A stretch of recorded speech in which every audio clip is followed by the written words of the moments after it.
It's a glow rod. It's what we got. Does it work? Well, Guess so.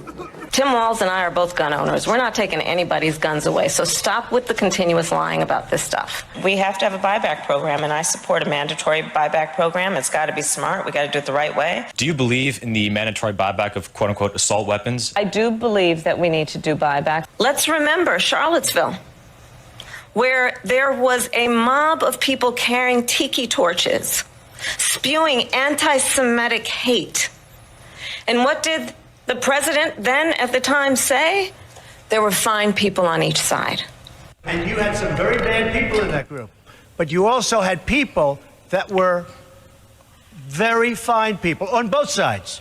You had people in that group, and you had people, and I'm not talking about the neo-Nazis and the white nationalists, because they should be condemned totally. But you had many people in that group other than neo-Nazis and white nationalists, okay? And the Supreme Court had great courage in doing it. And I give tremendous credit to those 6 justices. There is no state in this country where it is legal to kill a baby after it's born. Madam Vice President, I want to get your response to President Trump. She was big on defund the police. In Minnesota, she won. Where do you stand on defund the police? Look, right. So here's the thing. Defund the police. The issue behind it is that we need to reimagine how we are creating safety. And when you have many cities that have 1/3 of their entire city budget focused on policing, we know that is not the smart way and the best way or the right way to achieve safety. For too long, the status quo thinking has been you get more safety by putting more cops on the street. Well, that's wrong. And then also, again, what we need to do about demilitarizing our schools and taking police officers out of schools.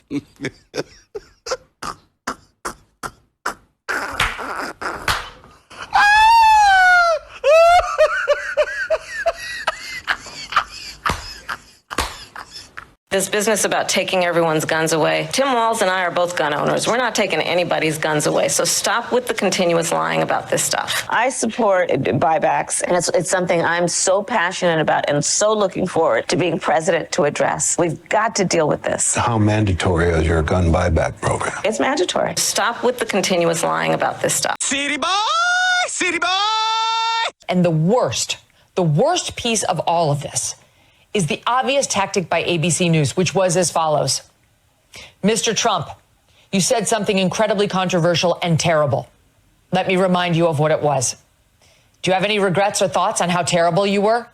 Trump answers. Vice President Harris, how bad is Trump? And then she'd answer. It happened over and over again. That was the format. Mr. Trump, you're a piece of shit. Kamala Harris, isn't he a shit? Thank you. It was incredible. And then anything Trump said, fact check, fact check, fact check. And their fact checks were full of shit. I'm swearing even more than normal right now because I'm mad. I'm angry. I'm angry at them, at ABC, at my industry that I want nothing to do with. And I've never been happier to be outside and be able to say how I truly feel. And yes, even with some colorful words, because that's what the situation calls for. They're trying to steal this election. Wait, it gets worse. On that point, Donald Trump, the candidate, has said in this election there will be a bloodbath if this and the outcome of this election is not to his liking.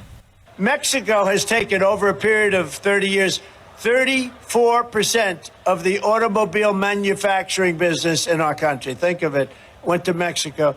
China now is building a couple of massive plants where they're going to build the cars in Mexico and they think that they're going to sell those cars into the United States with no tax at the border. Let me tell you something to China. If you're listening, President Xi, and you and I are friends, but he understands the way I deal, those big monster car manufacturing plants that you're building in Mexico right now, and you think you're going to get that, you're going to not hire Americans, and you're going to sell the cars to us now, we're going to put a 100% tariff on every single car that comes across the line, and you're not going to be able to sell those cars. If I get elected, Now, if I don't get elected, it's going to be a bloodbath for the whole. That's going to be the least of it. It's going to be a bloodbath for the country. That'll be the least of it. But wait, there's more. Hang on to your seat, baby, because this one's a screamer. There were a lot of things said that weren't true about you tonight, that you had supported a national abortion ban. Yeah. You've never said that. That you support Project 25. Correct. You never read it? I don't even know what it is either. I don't want to read it. Okay, number two, that she said in 2000, I took back my position on banning fracking. Yep. No, CNN fact-checked that and said no. The mandatory gun buyback at the end of the debate, she lied about that too. That's right. That's right. She wants to confiscate. I called her out on everything that you said. I think I got everything out. Now, with all of that being said, I was amazed because I really thought they'd be fair. I have to say, CNN a few weeks ago was sort of fair against Biden. But this one was stacked. I figured it would be after watching 100% positive coverage of her. And she's done a terrible job as vice president. And look, she's the worst vice president we've ever had. She was the border czar, the worst border ever in the history of the world, not just in our country. And he's the worst president we've ever had. So they're destroying our country. I'm very aware. President, we kind of expected it because when you look at Media Research Center, they said 100% of the stories covered on ABC about Kamala, 100% of the time was positive. 93% of the time when they covered you, it was negative. I mean, what's your reaction to why didn't the moderators correct her? Because they're dishonest, and because I think ABC took a big hit last night. I mean, to be honest, they're a news organization. They have to be licensed to do it. They ought to take away their license for the way they did that. Bloodbath was referring to the economy. Everybody loved the term because as soon as they heard the word, it's sort of a vicious word. I mean, it was incredible. I think he corrected me 6 times. And each time I was right. I believe each time I was right, didn't correct her at all, and she was saying these things. She was using, like, Charlottesville. She was using Charlottesville, and everybody, you take a look at Laura Ingraham, she did it incredibly.